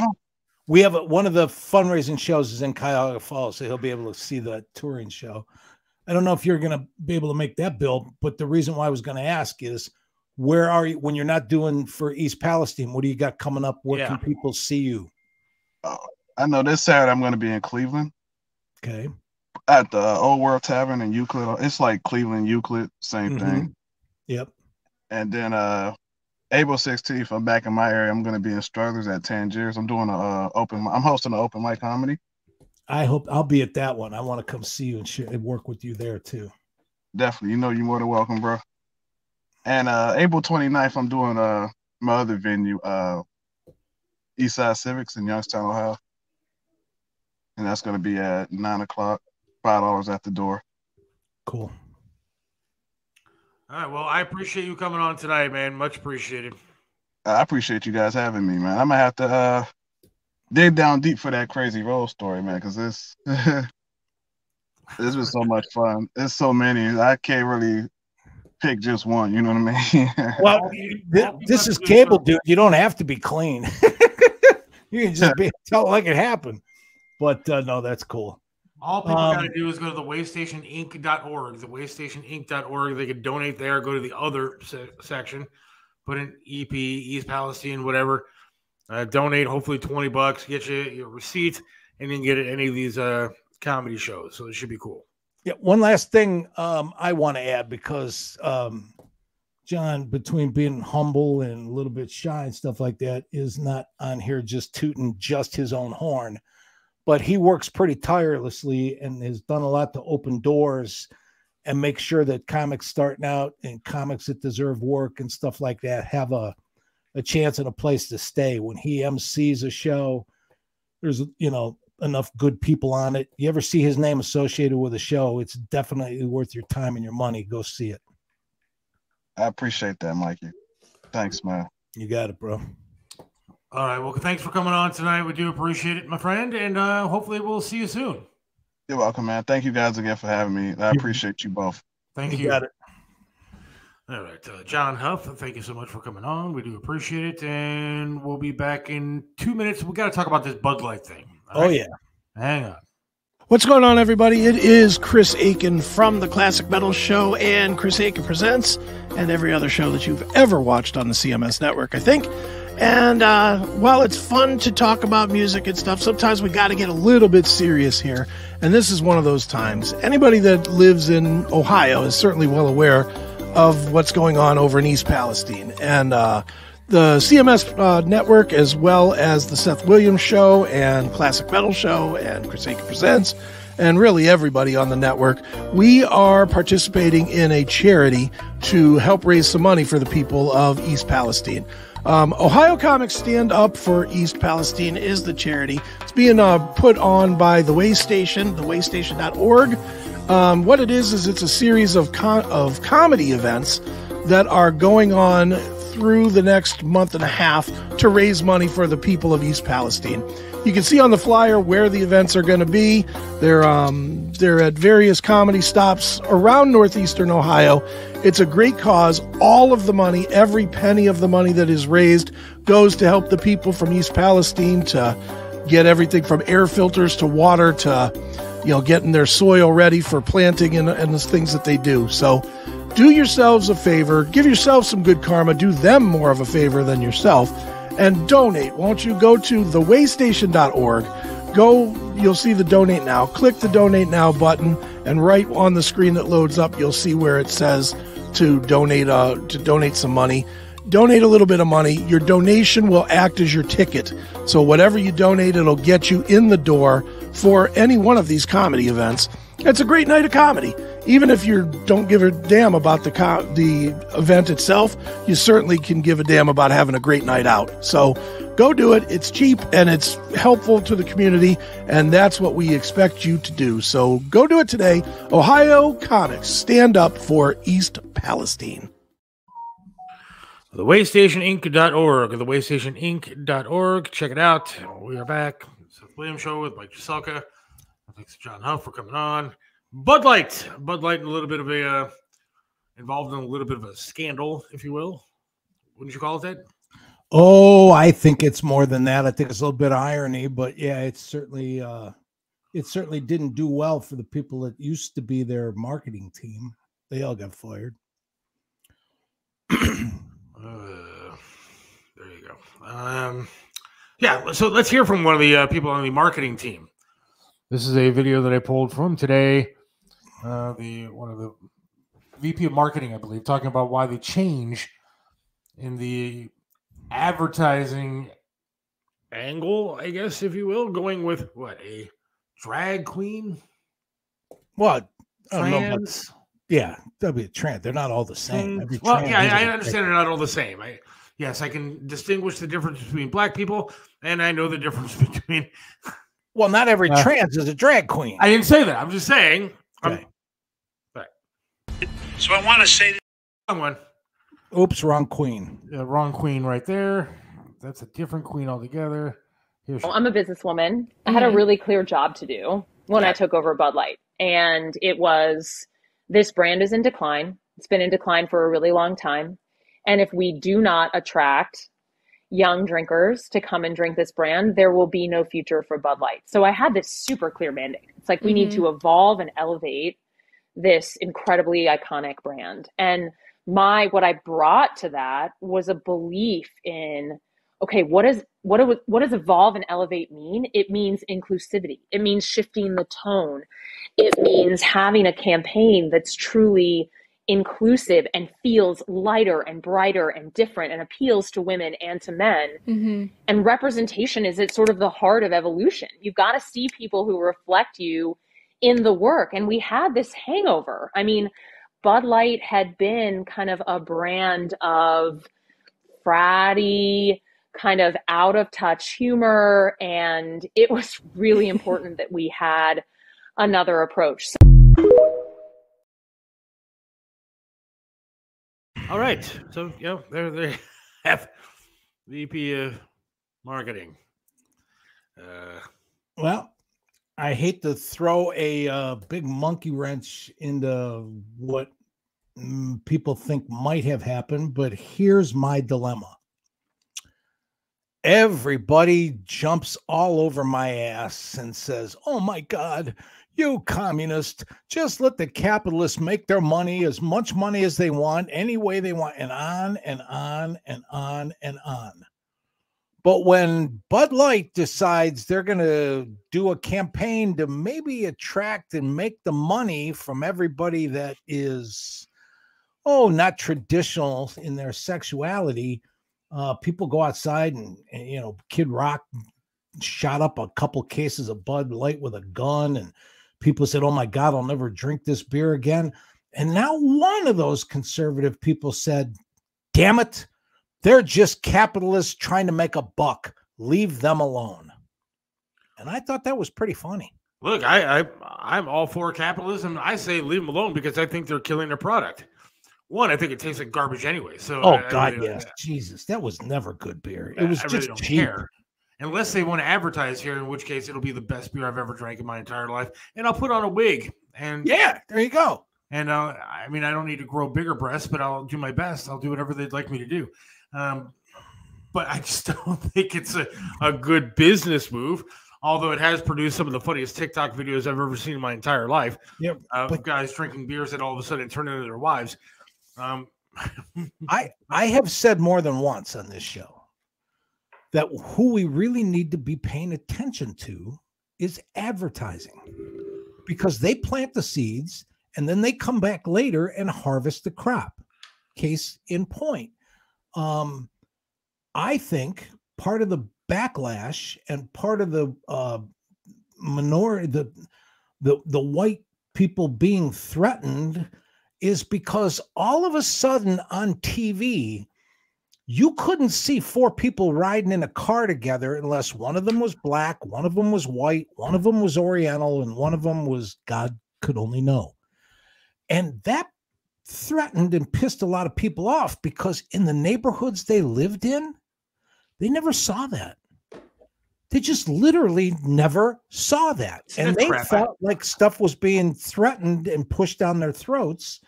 And I think that contributes a lot to, case in point, there's a commercial out now about a girl that has a mustache. And all of a sudden she sees this Freddie Mercury album, and then she orders this yellow jacket and she spins around. It's for Amazon. And then at the end of the commercial, the thing zeroes in and there's the little mustache. That is advertising, telling people how and what to think. Now, see, I've done from the beginning of time. I've seen that commercial 112 times because I see it every night when I'm watching Hulu before I go to bed.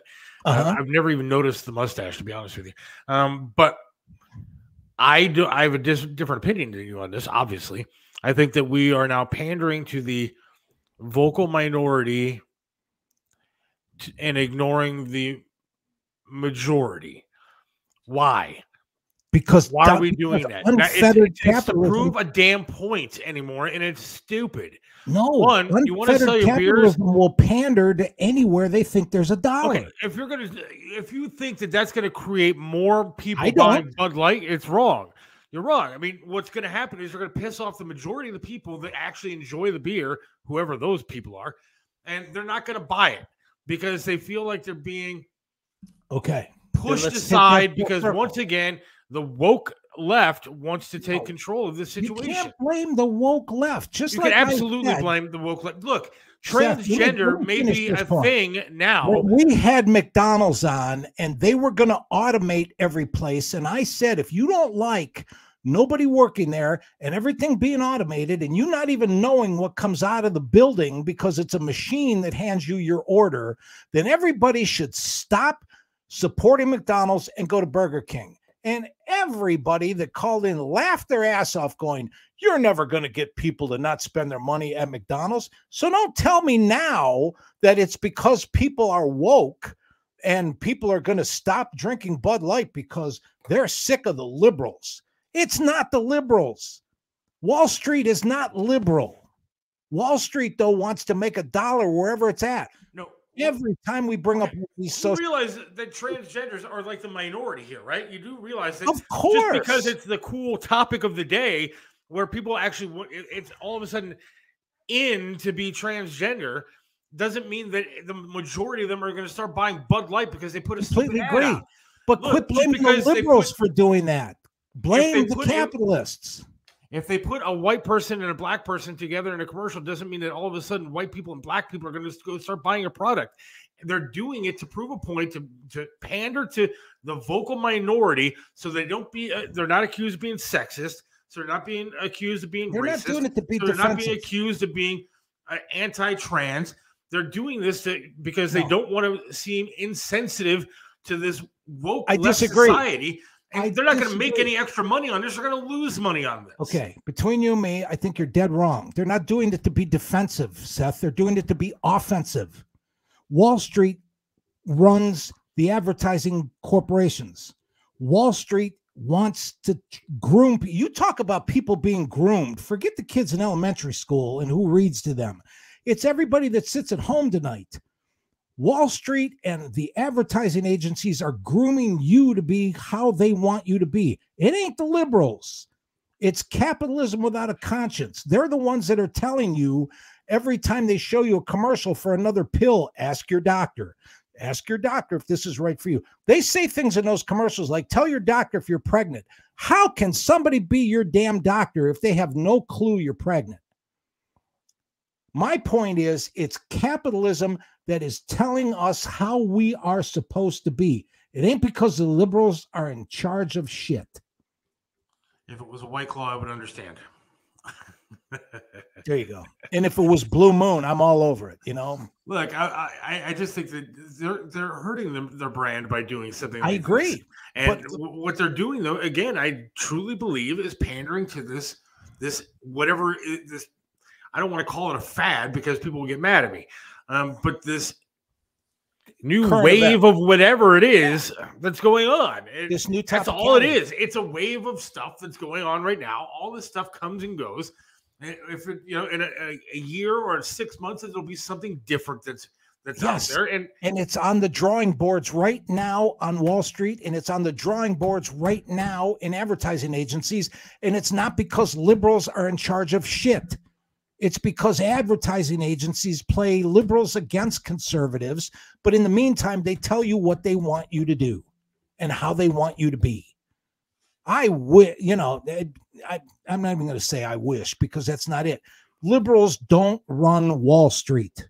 Okay, but nobody's saying anything about Wall Street. I'm saying about when it comes to Anheuser-Busch and Bud Light putting this stuff out, putting this ad out, whatever it is, that they're doing it so they seem like they're hip. I mean, listen to the lady. She thought that the brand needed something different. Why do you need it different? There's no need to do something different. There's still yes, she said thriving beer. Sales were down. Okay. Sales are down because her product sucks, not because there's not a trans person on the bottle. There you go. But not one person defended and said, stop it. All they're trying to do is make money. Let them be. I'm sick of, and I've told you this, not only on the air, but off the air. You know this, Seth. I am really tired. As a stand-up comic, I am sick of the fact that 97% of the people have to walk around on eggshells so that 3% of the population doesn't feel uncomfortable. That is not normal. That is not natural. And that certainly isn't tolerant and open-minded to me. In the old days, if you went to see Don Rickles and he didn't make a comment about Irish people, all the Irish people walked out of the show pissed off because he skipped over them. Now, that tolerance is gone. In my eyes, this is just another way that the country is being divided by either business or by whatever, by societies, by what. I agree. But it's just another thing to divide people. You didn't need to change. You're not going to sell more beer. You're not going to sell more beer by putting this kind of advertising out there. They did it to, I don't know, maybe create a controversy so they get some sort of publicity. But what they did, I think, is going to backfire in the long run, and it's not going to be a good thing. But every once in a while, capitalism gets caught with step. It's another step in just making things worse. Things to promote. I don't know what they're even promoting. I don't know why they're doing it now. Yeah. You know, and every once in a while, capitalism isn't infallible. Every once in a while, they make a huge mistake. Remember, Coke is still apologizing for changing the formula. Every once in a while, Coke has to still come along and go, this tastes like the original Coke. No, it doesn't, because it's not made with sugar. It's made with corn syrup. But that's a whole separate argument. But my point is advertising, you want a novel to read over the course of the summer. Go back and read some of the old books about the studies that were done in the 1920s when they figured out ergonomics and how to successfully make advertising into a hypnotizing tool.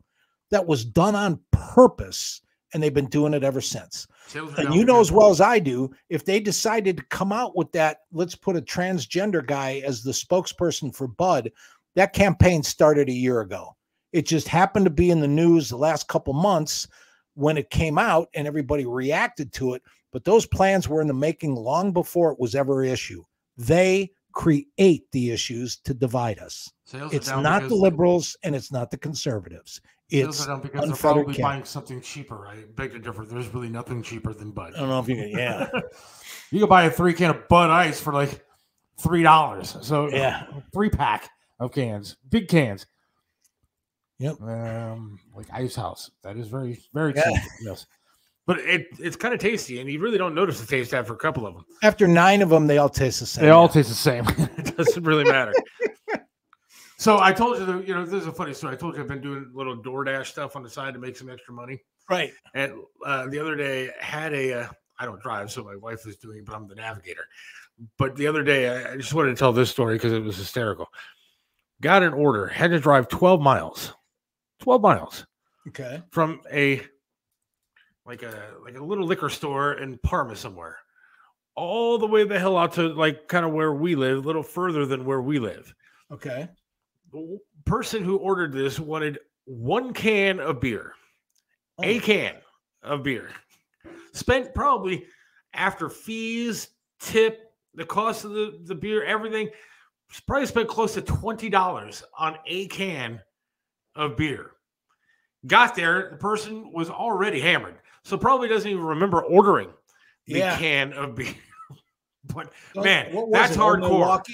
No, it was kind of a crafty kind of beer, but the unfortunate part is the one that they ordered was out of stock, so we had to ask for something similar. And so didn't even get the one that they ordered. Wow. But it was like a $20 can of beer. And I was like, man, it's like 6 o'clock at night and you were ripped and you were going to thoroughly enjoy this 1 can of beer until tomorrow morning you see you spent $20 on it. Well, at least they didn't drive. Yeah, but I could have just called me. I would have gone down the street, give me $20. I'd have bought you a case of beer. Right. Kept the tip. In the old days, man, you'd have picked up a 6-pack and split it with them. Yeah. It's just is. But you know what? I'm telling you, this is such a pivotal teaching point. This is the kind of stuff that we really can build off of if you stop and think about it. When they push these buttons on purpose to get you to react a certain way and then tell you the only person you're supposed to jump and hate is the opposite party and the opposite social way of thinking, we're both being used. All right, but both being used. Here's my point. Please, I know there's going to be a lot of people, especially some people I know, that are going to get very upset about what I'm about to say. Have you heard the hashtag Me Too lately? No, I haven't. Tell me about it. Hashtag Me Too is the women's movement back just a couple of years ago. And it was hashtag Me Too. Everything was hashtag Me Too. Everything. Everywhere you looked, it was hashtag Me Too. Bill Cosby, Harvey Weinstein, everything was hashtag Me Too. All this stuff seems to go in waves where people jump on the bandwagon of what's going on. And it's this liberal agenda. Don't take offense, but it is this agenda that people are pushing that divides us. And again, Bud Light, I don't think, was trying to sell more beer because they had to know that this wasn't going to work for them. What they're doing is jumping on the current agenda that is being pushed, where kids are being mutilated because apparently a 5 or 6 year old now knows what gender they're supposed to be when they don't. When you have the president of the United States and the staff of the president trying to say that you cannot pass laws against children wanting to do this to themselves. Parents don't even need to know about it in some instances. And now Bud Light is jumping on this trans bandwagon, this agenda that is going on right now that's being pushed. I don't care if you're trans. Do what you want with your life. One, you should be old enough to make those decisions. Two, if you're going to be young, your parents should damn right have a responsibility to protect you the way that they need to protect you. But it's another company jumping on an agenda of the left, is what it seems like, because that's the left's agenda. It's not the right agenda. The left is a creation of the same businesses. Look, I'm not saying. How about this? The point. I'm saying the agenda itself is a liberal agenda. No, the right doesn't have an agenda of trans, and that women who formerly were men should be playing in women's sports. That's a left agenda. I disagree. I'll tell you why. There's an app every kid can buy on their phone. And with that app, you can change everybody's face. You can change them into an animal face. You can put up woman and it will take your features and show you what you would look like. Absolutely. Those apps are out there. It's been around for a very long time. Why do we need that on every kid's phone? Why can a kid play with that when he's 5, 6, 7 years old, when they are still trying to figure out who they are? That was designed and put out there on purpose. You can make people into the devil. You can make people into like frogs. You can make people into aliens. And that little thing kids play with for hours. And let's go back to what you said at the beginning of the show, because you were damn right. If you are the parent in that household and you don't know your child is playing with that for days and hours every single day, you are failing as a parent. Because a lot of the things that were out there were, Jesus, when I grew up, there weren't cell phones, but the phones in everybody's house. I never once looked at a phone. I never once went into a public building, saw a payphone, saw the phone sitting in a friend's or neighbor's house and said to myself, boy, I wish I could take a picture of my dick with that. Ever. No, but Mike, I hate to tell you, but it's out there for every little kid to play with. But no wonder 2023, we do need to adjust to the times. All right, there aren't payphones anymore. Okay, so you do need to adjust to the times, but it does come down to parenting.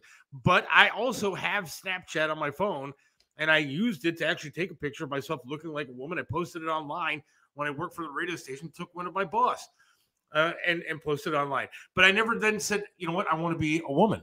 Yeah, but you were an adult. You weren't 5, 6, 7 years old. And what if you think as a little boy or a teenager, and if ever all your friends think you're ugly, or you have no self-esteem, and all of a sudden you go, oh my God, I could be this if I was exactly. So you know what? That's when parenting comes in, and that's why companies should not be pushing that kind of agenda.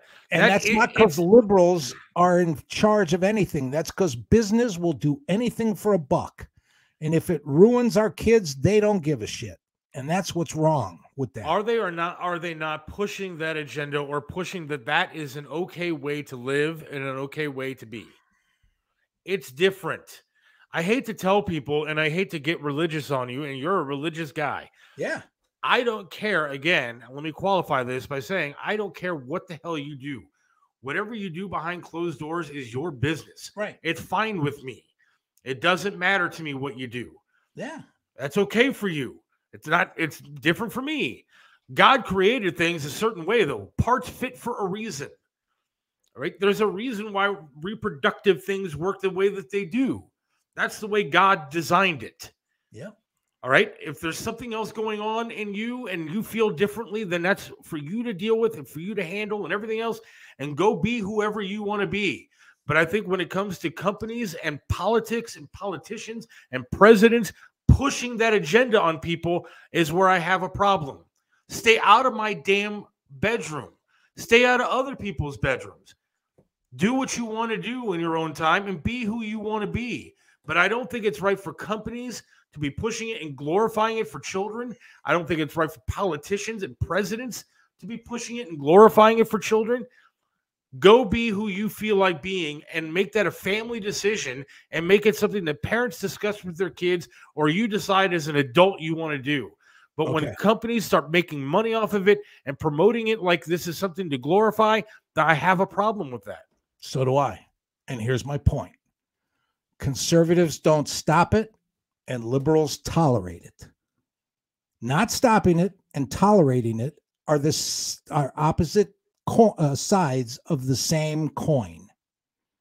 But it is created by business. It ain't because the liberals are in charge of anything.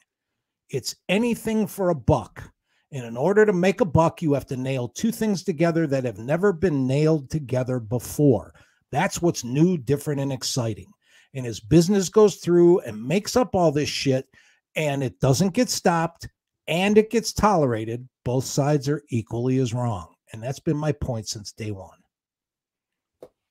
If you want to pretend to be a girl and you get reinforcement of that on social media and on your phone, and there's apps that help you do it, and Verizon doesn't care because they charge by how many units of data go through your phone, my party's not pushing then. The party isn't pushing, it's tolerating.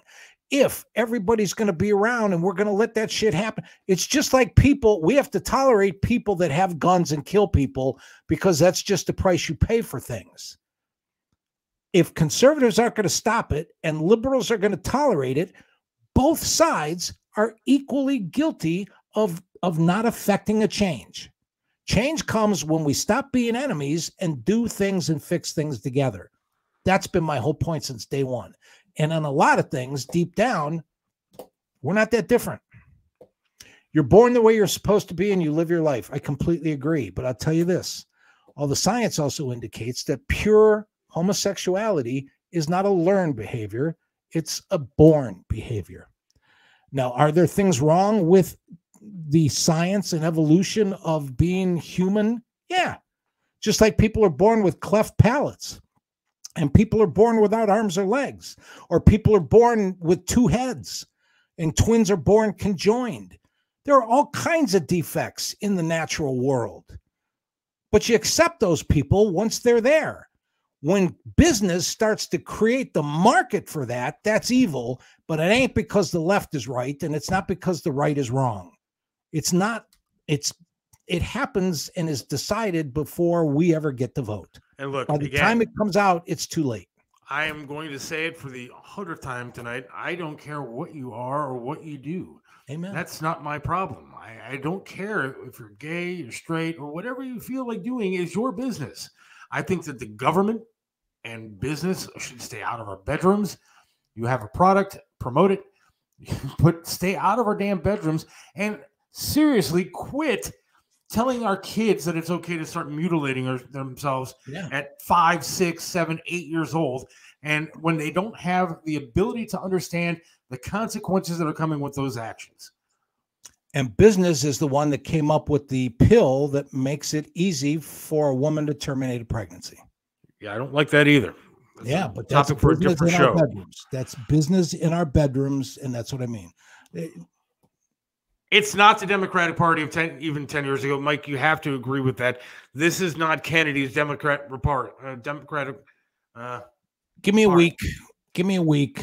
one of these nights, I'm going to start a whole show where we'll decide to do a topic on what Eisenhower warned about and what Goldwater warned about and what happened with all the Republicans that got disillusioned and gave rise to Ronald Reagan.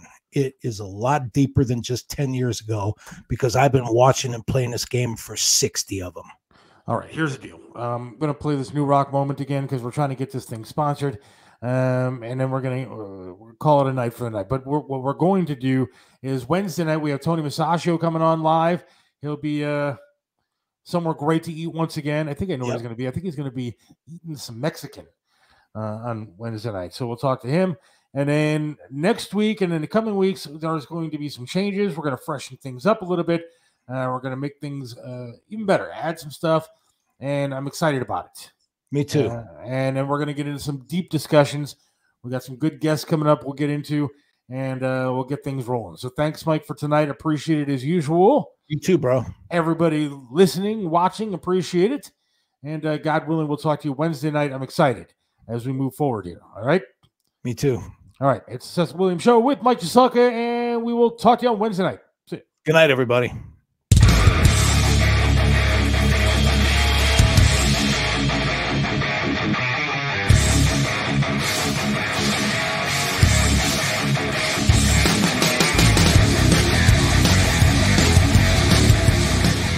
What's going on, everybody? Chris Aiken here with another edition of the New Music Moment right here on the Seth Williams Show. And today we are going to feature a band known as Red Rain. Some of you may have seen this band before because they do play somewhat in the area. A lot of Pittsburgh gigs. They do play somewhat in Pittsburgh quite a bit, even though they're from Virginia. But they make the drive to come up. They're a completely independent band. They're really, really a fantastic rock band. They're getting ready to release a new album here, probably the middle of this year, but they've been working their EP, which is simply called Red Rain, for about 4 years now, and they've toured with bands like Tesla, they've played with Dokken and those types of bands, Jackal, Quiet Riot, etc. So they've played with a lot of bands that you might know. They tend to play Jurgles a lot over there in Pittsburgh. So if you've ever gone to Jurgles, you might have run into Red Rain. Kind of a classic sounding hard rock / metal tinged band. They're led by singer Bubba McMichael, who's really fantastic. Just a great band, great solid effort. They're a little bit older guys. They're kind of our age, maybe a little younger than me, but they're in their 40s range, which means that they're seasoned, and they really are a fantastic band. So why don't we do this? We'll play their single, which has been a hit. It has actually done quite a bit of business for them on the internet and out there on like online radio and whatnot. So let's check it out. This is their single, Not That Way, and this is Red Rain, right here on the Seth Williams Show.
Kicked ass, didn't it, you guys? Yeah, it did. That, of course, Red Rain, Not That Way. That is their biggest single to date. Like I said, they have a brand new release that's coming out. It's being done by all pros. I believe it's being produced by David Ivory, who does Hailstorm and bands like that. So it's not these guys are not rookies by any stretch of the imagination, and their music kicks ass. So check these guys out. Go online, redrainmusic.com is the website if you want to check them out. And of course, go to the streaming platforms. They are out there to be listened to if you want to hear more. So Red Rain are the band. Check them out, redrainmusic.com. And that's going to do it for this episode of The New Music Moment here on the Seth Williams Show. Make sure you check me out, chrisaiken.net for Chris Aiken Presents, which airs Mondays live, 8 p.m. to 10 p.m. Or during the week, if you just want to get the clips, the on demand, it's all there, chrisaiken.net. And for the Seth Williams Show, this has been the New Music Minute, and I have been Chris Aiken. And you know what, folks? Promise, I will be again next week. See ya!